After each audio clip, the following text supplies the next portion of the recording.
Welcome back, WNST and Baltimore positive, and I can't think of anything more positive than the confluence of events here.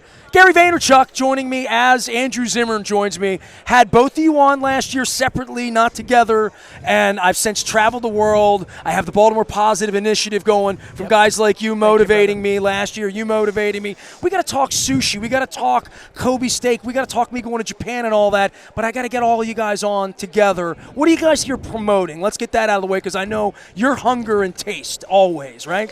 Yeah, it's interesting. I mean, when Gary walked up, there's the two of us work on a lot of very similar things, have a lot of friends in common, and I learn as much as I do about entrepreneurial thought and action, about how to run my life, how to crush it, how to do what I need to do and retain the right mindset from people like Gary, from Gary in particular, than just about anybody. So it's always great to see him. Anyway. Oh, what are you doing here, my friend? I am here because I'm just practicing for the day the New York Jets get here. This is pure practice. Just end the season. Jets. Hey man, there's the Super Bowl III program see it, right up bro. there, I man. saw I got it right. Yeah, I mean, obviously Vayner Sports, right? My brother and I 4 years ago got officially into the business that we love so much. So we have DJ Reed, who's a San Francisco 49er in the game that we rep at Vayner Sports. So we're here to support him. And then you build around that, right? Mm-hmm. You know, and honestly, like this, right? To Andrew's point, we'll DM on Twitter or Instagram and throw a like or a heart or a positive vibe towards each other. But we don't, when you're running fast and hard and living your lives and family, like what's great about the Super Bowl for me is that the serendipity of who you get to run into and say hello. And for me, I'm such a human dude. It's so funny. I'm such an enigma this way. I'm so prolific on the digital stuff, but both of you, I think you're sensing. You know this. Like, I love the human part. I use digital as the gateway to get to the human part. Using digital to build the relationship that leads to the way we feel towards each other right now. This is what people miss. They think digital's bad. I'm like, you don't understand.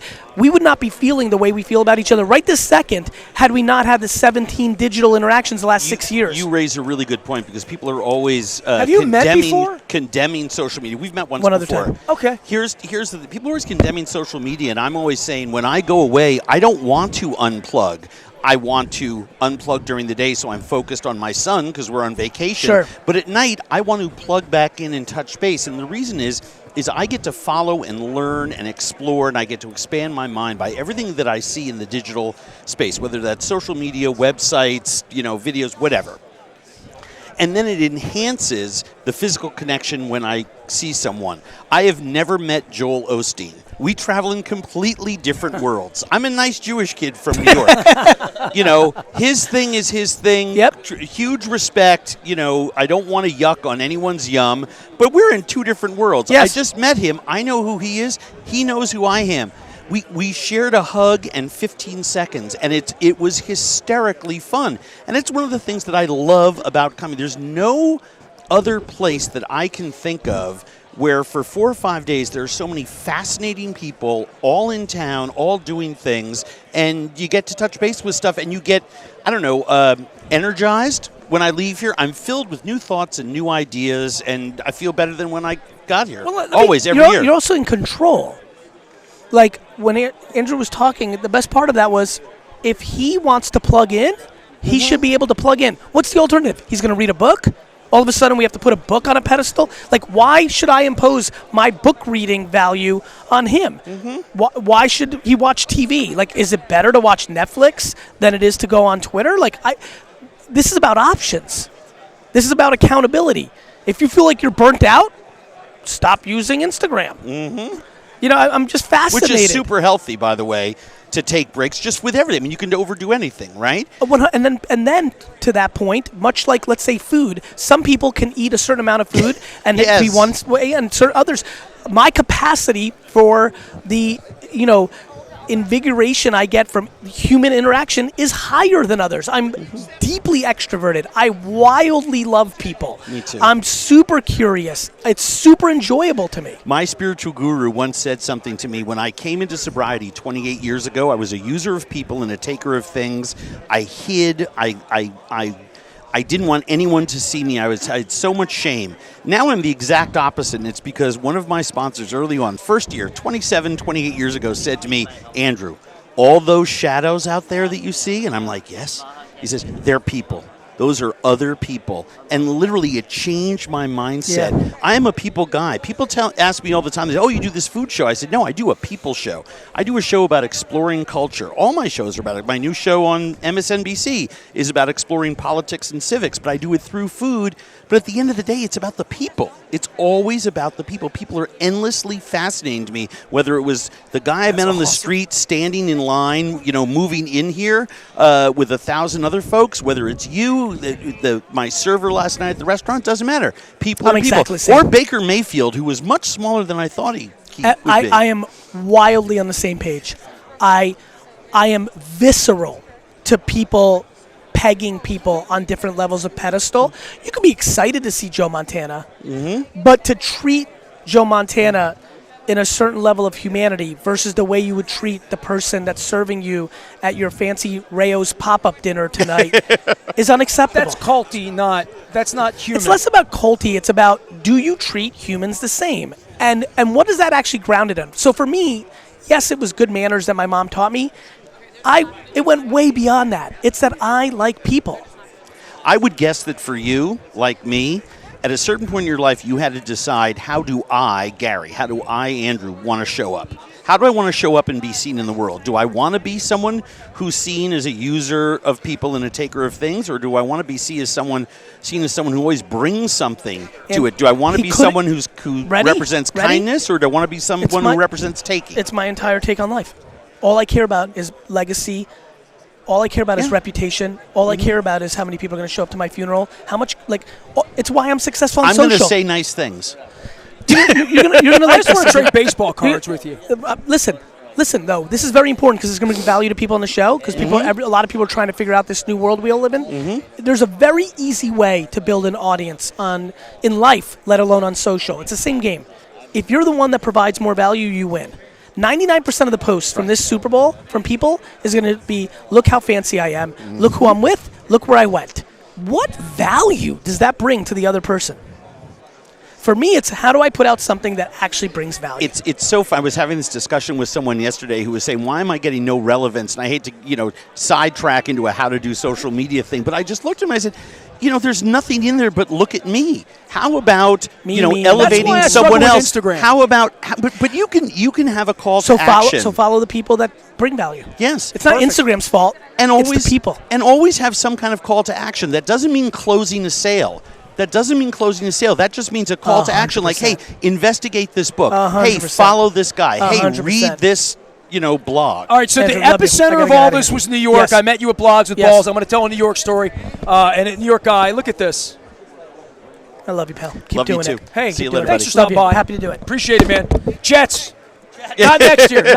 Not next year. Let me get Gary's mic down. Andrew Zimmern. So I have to thank you. First off, Taste of the NFL is coming up. We're going to kick hunger. We're going to do all that cool stuff in a minute.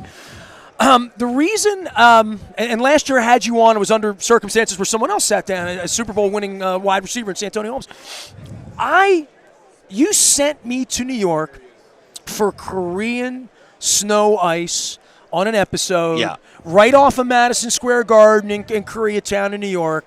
It has put me on this journey that took me into downtown Seoul about 8 weeks ago, finding Korean barbecue and Korean wings and Korean things. And I just want to say, thanks for that, because I've had a lot of Korean snow ice. Free plug for Saru out on 40 West.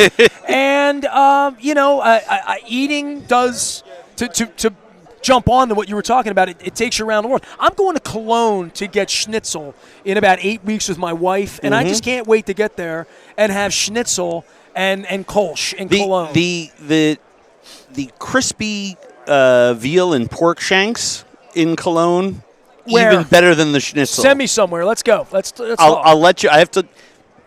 As much as I'd like to pretend that I'm a human encyclopedia, I actually have to look in my. I keep these recall. things. Well, no, I have. I remember a lot of stuff, probably more than most people. But for some smaller cities that I only get to a handful of times, but I'll look in my computer when we're done, and I'll let you know. All right. But Cologne's an amazing city. Look, schnitzel is good all over Germany, but if you're in Cologne, there's certain other things that Let's go. I would steer you towards. Yeah, I got to have you on my phone so I know what's good and what's bad and what's ugly. But, for you, let's get back onto the hunger thing and taste. Yep. I've known Wayne Kostrowski all these years. You've been kind enough to come over here and spend a little time and, give me some food tomorrow night, perhaps, if I make it down to the Diplomat that I love because it's beautiful.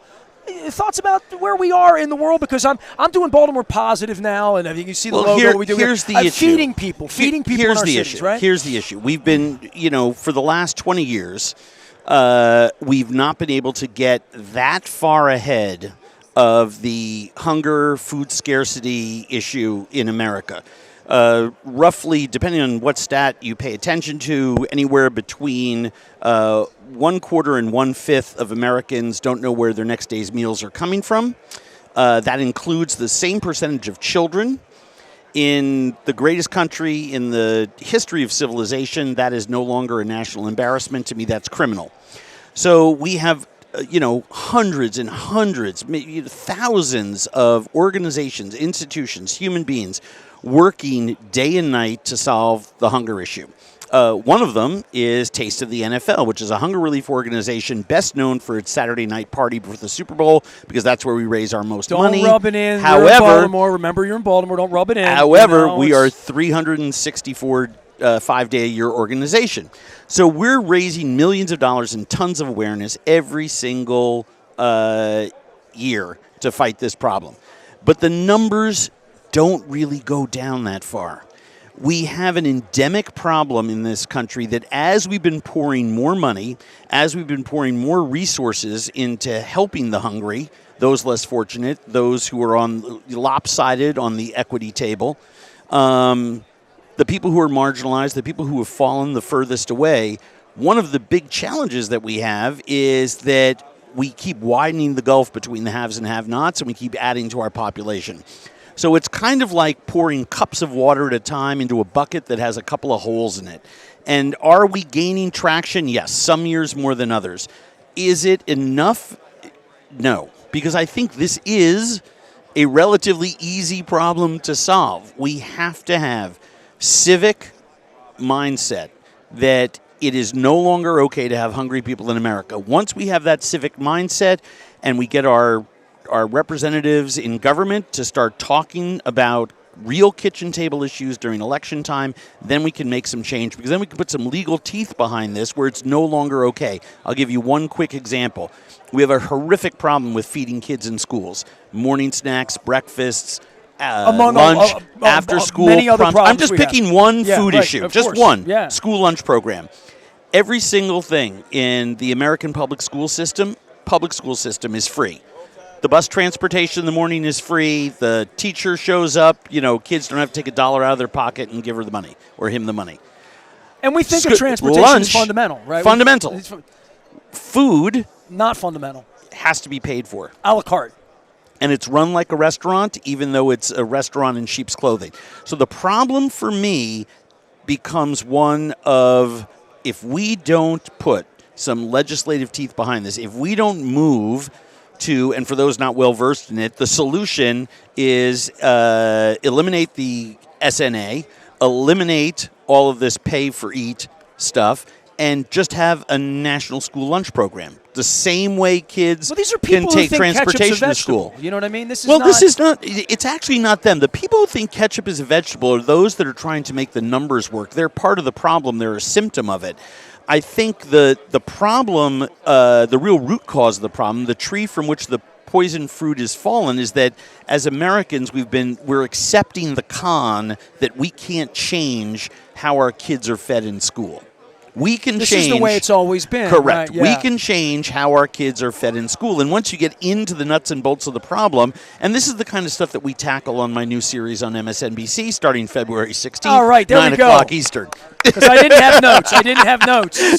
Notes. It marries. He just likes me and comes by. No, it marries. Here's the thing. It marries, I've been doing TV for 15 years at Lifestyle Networks. I'm still working at Lifestyle Networks. I'm making a show right now that airs in October on a Lifestyle Network that's part of the family of networks that Bizarre Foods was a part of.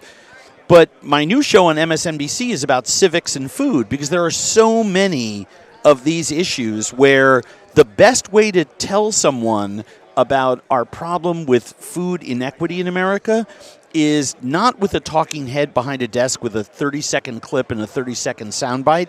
The best way to illuminate these issues is to send a human correspondent out on the road telling stories through something that everyone can relate to, in this case, actual food stories about these civic issues. And there you have What's Eating America and me being in it. All right, something in the last year, some place you've gone that's really cool, that's a place I need to experience. And the world's big, and I've been a lot of places in the world, but you've been more. So don't say Paris or London or, something like that. Give me, I want to chase the Northern Lights. Yep. My wife wants to go to Cape Town in South Africa, and I've done some stuff on that this week. But, I've been to New Zealand, been to it's Australia. so funny. You mentioned two places. I was going to go two extremes. Go ahead. Lapland, northern Finland. Okay, go for it. Let's up go. by the Russian border. Let's go. Fantastic in winter, fantastic in summer. Good fish. Even more interesting in summer because the explosion of fruits and vegetables there, and people don't understand that even on a country that used to have some permafrost in the northern part of it, even though the growing season is very short, it makes I've never tasted better potatoes. I've never tasted better strawberries. That intense, short season that they have. But remember, it's a 20-hour-a-day sun that goes across the sky. All night long. Just makes you for want to eat more. It makes for a better tasting fruit and vegetable. Then, and because I love the northern part of the country, I love Helsinki too. But at the end of the trip, if you're in northern Finland, you hop on the night train to Helsinki, 14, 16 hours, depending how far north you are. Get a sleeper cabin. They're just decked to the nines. It's only like $80 or $90. You have a full bed, electricity in your cabin. I've got this place figured out with the little glow domes you lay in the Northern Lights. Wonderful. And they're in Finland. They're fantastic. Then on the flip side, I'm a big fan for southern and southwestern Africa. So that means Namibia, Botswana, and the country of South Africa. If you're going to go that far down, go safari. That's what we're going to do. That's the where bucket list thing for my wife. Where are you doing that? Well, I've looked at Kruger. I've looked at all over the place. I've looked everywhere. No, Botswana. Botswana. Okay. The best if you're. People who are doing once in a lifetime trips. I know that part of the draw is the animals. So don't go to the place that was good 50 years ago or 30 years ago or 20 years ago. The Okavango Delta in Botswana probably has the greatest diversity of wildlife, numbers of wildlife. So if you want to see animals and if you want to see Africa my wife's the way it watching. was a generation, 2 generations, 3 generations ago, Botswana is one of the last places that you could do it. And my friend Ralph Bousfield has a company called Uncharted Africa, and he has both, and that's where I go spend my own money. I go spend my own cash. I feel in my pockets right now. This is not a promotion, but Ralph's company they have sedentary camps where it's a permanent location, tented that you can travel out of, but they also have. Camps that are true safari where you pick up every couple of days and move to a different location. And it is as thrilling and as exciting a trip as you will ever have. Maybe last thing for you, because I know you're moving around. Baltimore Positive and things that we're trying to do in the city. We've obviously had a corrupt mayor. We've had all sorts of problems, education, crime, all of these issues. Feeding people in cities in America, something that's near and dear to your heart. Tell me about fixing cities that are thought to be broken or need more healing or need more leadership. Where are some places where you've seen major change over the course of a decade or 2 decades where a city has markedly improved from a bad state?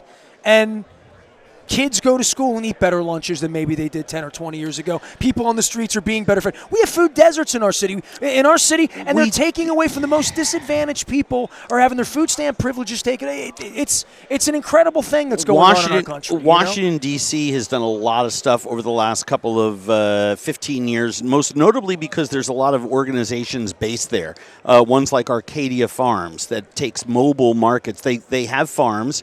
They train farmers. They train vets to be farmers. We have 400,000 farmers who are going to be leaving farming over the next 30 years because they age out. Who's going to replace them? By the way, this is at a time when we're trying to decentralize food, not centralize it. So we need to be training a new generation of farmers to take over. Place like Washington, D.C., Oakland, California. Obviously, one of the advantages that Oakland has is they are a stone's throw from some of the best growing regions in the country. So people there became connectors, in the inner city of Oakland, where they were having problem feeding people, where they were having problem with their school system. You had so many folks willing to change that. You had local leadership on the street, community organizers who said, you know something? 40 miles away is some of the most fertile growing fertile lands in America, supplying the vast majority of fruits and vegetables to the rest of the country. I get my strawberries from Watsonville, right? They're leaving, 10, 15, 20% of the food either in the field or in the warehouse. Let's take some of that and bring it in and start feeding kids, right?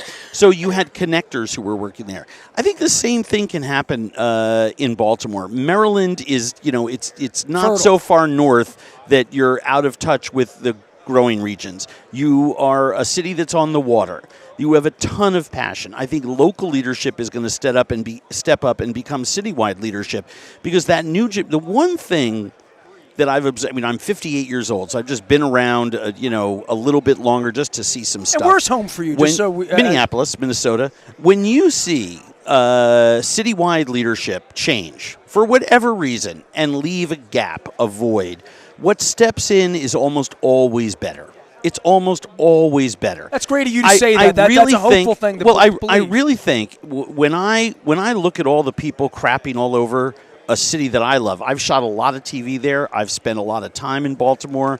I'm there every single year. He's going to call me next year. I have a lot of friends who live in and around the city. Well, the chef community. It breaks my heart, because the kindest, nicest people in the whole world that have loved me up every time I'm there. And I really think that I look at all the people that are crapping over that city, and then I turn the page and I look at the flip side, and I see the dozens of community organizers, the citywide nonprofits, this incredibly invested community that says, no, we are not going to go gently into that good night. All right, Baltimore is a vibrant, compelling community filled with people who were there 3, 4, 5 generations. They are not going anywhere, and I think from those ranks of community organizers is going to rise someone who has the cult of personality necessary to galvanize all those other leaders, right? That's just part of politics, right? You're going to run a city, you have to understand the cult of personality. You have to be someone that everyone is willing to get behind. You have to be a good compromiser, and you have to engage other people in compromise. And from this mess will come... I would bet you everything I have in my pocket, a decade from now, we're having a much different conversation about Baltimore. I felt the last time that I was there that there was, within the city itself, a community renaissance. I think that's going to be tangible 10 years from now to the outside looking into that city. I love your hope, man. Thanks for coming by. I want to eat something. It makes me want to eat something with him. I don't know what we're going to eat. We're going to eat something. Going to get some stone crabs. I've had the best Cuban food down here. Yeah, it's spectacular. I have a little Cuban plate. I had Venezuelan arepas last night with a proper ice cold polar.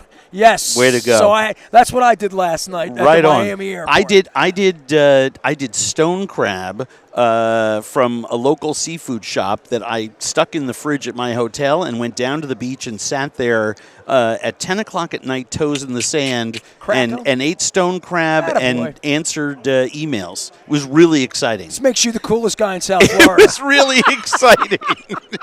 Thank you.